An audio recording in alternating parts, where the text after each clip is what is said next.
નમસ્કાર. આંગણવાડી કેન્દ્રોમાં ફરજ બજાવતા આંગણવાડી કાર્યકર બહેનો, આંગણવાડી તેડાગર બહેનો, સ્વાગત છે આપ સૌનું આપણી આ યુટ્યુબ ચેનલ ન્યૂઝ વિથ ભાવેશમાં. તો બહેનો, આજના આંગણવાડી પગાર વધારો સમાચારમાં આપણે વાત કરીશું આંગણવાડી કેન્દ્રોમાં ફરજ બજાવતા બહેનો માટે આજરોજ તારીખ 18/5/2026ને સોમવારે બપોરે સામે આવી છે એક લેટેસ્ટ જાણકારી. તો બહેનો, શું છે આ લેટેસ્ટ જાણકારી તે જાણવા માટે આજનો વિડીયો તમે ખાસ કરીને અંત સુધી જોઈ લેજો અને ડેઈલી આવી જ અપડેટો મેળવવા માટે આપણી આ યુટ્યુબ ચેનલ પણ સબસ્ક્રાઈબ કરી લેજો બહેનો.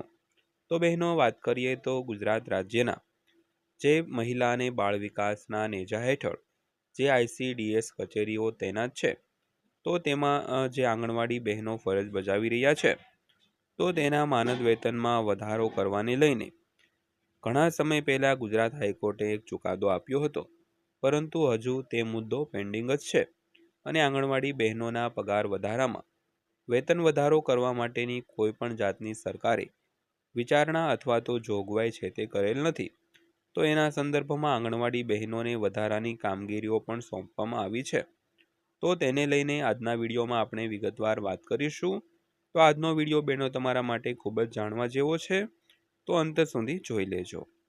તો વાત કરીએ તો વલસાડ જિલ્લામાં આંગણવાડી કાર્યકરોએ વસ્તી ગણતરીની વધારાની કામગીરી સોંપવામાં આવતા કલેક્ટર કચેરી ખાતે વિરોધ પ્રદર્શન છે તે કર્યું હતું.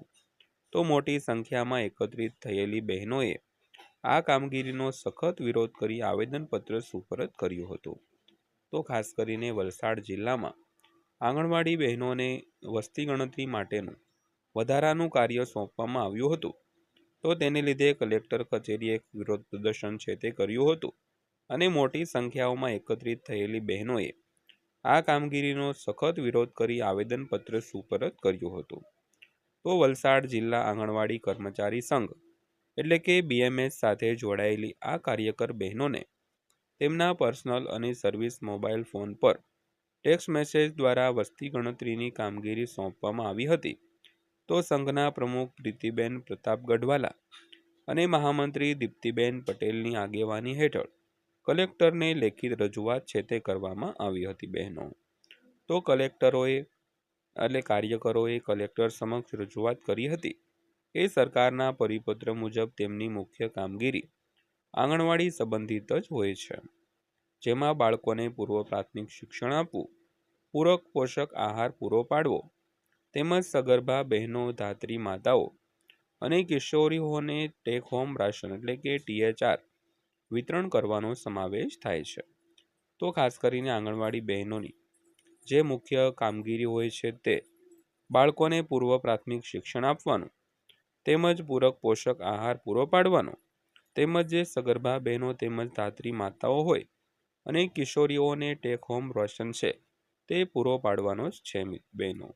આ ઉપરાંત દૈનિક ધોરણે ઓનલાઈન પોષણ ટ્રેકર એપમાં ડેટા અપડેટ કરવા, રોજની હાજરી એટલે કે AVT, બાળકોના વજન અને ઊંચાઈની એન્ટ્રી, KYC તેમજ મુખ્યમંત્રી માતૃશક્તિ યોજના એટલે કે MMY, પોષણ સુધા, સંગમ અને અગમ જેવી અસંખ્ય એપ્લિકેશનો પર ઓનલાઈન કામગીરીનો પહેલેથી જ અસહ્ય બોજ છે.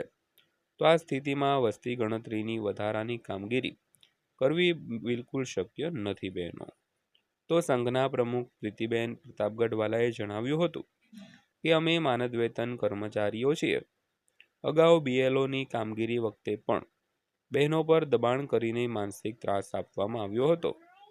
તો હવે વસ્તી ગણતરીની કામગીરી થોપીને બહેનોનું શોષણ કરવામાં આવી રહ્યું છે. તો અમે મશીન નથી, માણસ છીએ. જો વસ્તી ગણતરી કરવા માટે બહેનો પર જબરદસ્તી કરવામાં આવશે તો અમે આંગણવાડીની ફરજ પણ નિભાવવી કે નહીં તે અંગે પરિવાર સાથે ચર્ચા કરીને આકરો નિર્ણય લેશું. તો કાર્યકર બહેનોએ ચીમકી આપી હતી કે તેઓ વધારાની કામગીરી કોઈ પણ સંજોગોમાં સ્વીકારશે નહીં. જો તંત્ર દ્વારા જબરદસ્તી કરવામાં આવશે તો આંગણવાડીના મૂળભૂત કામો જેવા કે કુપોષણ નાબૂદી અને બાલ કલ્યાણની પ્રવૃત્તિઓ પર માઠી અસર છે તે પડી શકે છે. તો તેમણે કલેક્ટર કચેરીના અધિકારીને આવેદનપત્ર સુપરત કરી વહેલી તકે ન્યાયની માંગણી છે તે કરી છે બહેનો. તો બહેનો આથી આજની માહિતી જે વલસાડ જિલ્લાના આંગણવાડી બહેનો માટે હતી.